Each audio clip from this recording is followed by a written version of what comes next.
Hey there, it's your old pal, the Writing Ref. I don't hate, I just officiate your favorite video game stories. Writing Ref, you might say, something's different about you.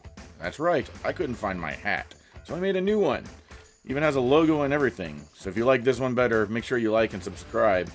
And tell me in the comments whether or not I should keep wearing this or order a new hat, because I'm not spending hours looking for the one that I've lost somewhere. Maybe I left it at Shane's, maybe a kaiju ate it in the previous video. Check that one out in the link in the description at the end of this video. But today we're going to talk multiverse stories, and we're going to talk a multiverse story in a video game that recently got it right, where many others have failed. We're going to do that right now.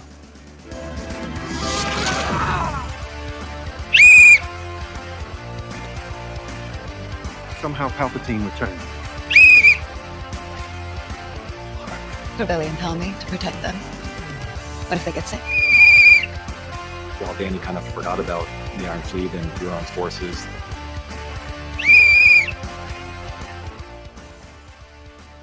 So what do other multiverse stories get wrong? Let's call a few multiverse penalties on Marvel and DC. Multiverse penalty number 1. Multiverse is too infinite. No consequences to the death of a character or character's actions because it can just be rewritten elsewhere, or characters who have died can be pulled back into the current reality. This penalty is one of the most common on multiverses because you tend to have this infinite story going on that even if you destroy one reality, you still have another one. And so there has to be consequences to the reality destroyed. One multiverse movie that was able to have infinite possibilities but still connect to one character was Everything Everywhere All at Once. Let's go over a few more penalties. Multiverse inclusion is nothing but a cheap cash grab for nostalgia purposes. This type of multiverse was seen in The Flash recently, where you had the old actors come back and they played their characters well, but to no avail other than for nostalgia. And then sometimes those multiverse characters get killed off for a cheap joke at the end where a different version of that character comes back. This has been seen in a lot of different multiverses, and it's been done where it probably started out as nostalgia and ended up pretty well, like Spider-Man No Way Home, where limitations on filming caused good things to happen for that film. And sometimes even in the case of the CW, like bringing back a Superman version of Tom Welling. It was very interesting to see that he gave up his powers and whatnot, but how much it can contribute a little bit more to the story than anyone in The Flash. But it still was kind of just for nostalgia purposes for the audience, because you could have had any Superman who gave up his powers, and it just happened to be the one from Smallville to be the one to do that. So when you do a multiverse, if you're going to bring in things from previous versions of the franchise, they need to be utilized well. I would argue Final Fantasy VII Remake and Rebirth does this well. So let's talk about the multiverse that they have set up. I was first introduced to the world of Final Fantasy gaming through the Super Nintendo's version of Final Fantasy III, which was actually Final Fantasy VI. Played through that game and fell in love with the RPG dynamic. And really, other than Zelda, it was my first RPG experience. So this idea of having different class of characters, it went beyond that into something with this sprawling story in a land that I could explore.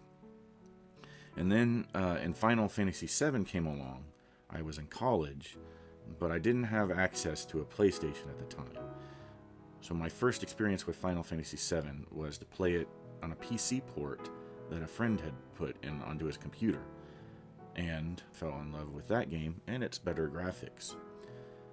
Final Fantasy VIII was something that I was so impressed with that I remember trying to show my mom some of the cutscenes from that, and she wasn't quite as impressed as I was. But I just remember those first 3 Final Fantasies sticking with me.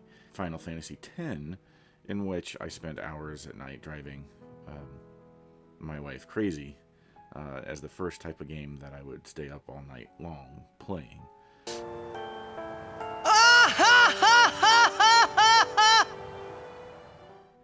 Final Fantasy VII Remake came along, and that experience of wanting to stay up all night to play a game came back, because you couldn't stop exploring, couldn't stop moving the game, and I was revisiting nostalgia for a game that I played in my early college years.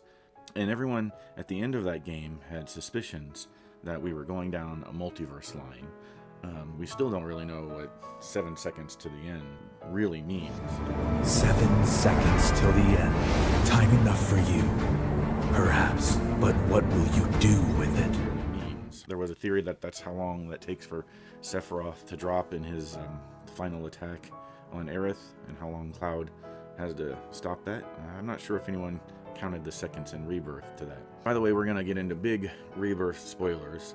I think a lot of people have finished the game by the time this video comes out, but some of you may not have. So really, you should finish the game before you finish this video. If you suspected that there was a multiverse going on, there is, but it's not the traditional multiverse that you think, and that's very important. What is different about the Final Fantasy VII Rebirth multiverse? Number one, it has rules. This is a multiverse where different timelines or different worlds are created only when fate is defied. Sephiroth spells this out quite clearly towards the end of the game.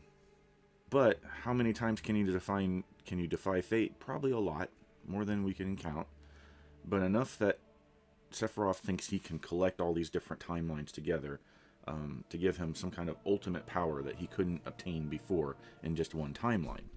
Now, a lot of the criticism for the game comes on the ending, where it is talked about whether or not Aerith's the emotional impact of Aerith's death has been ruined or not.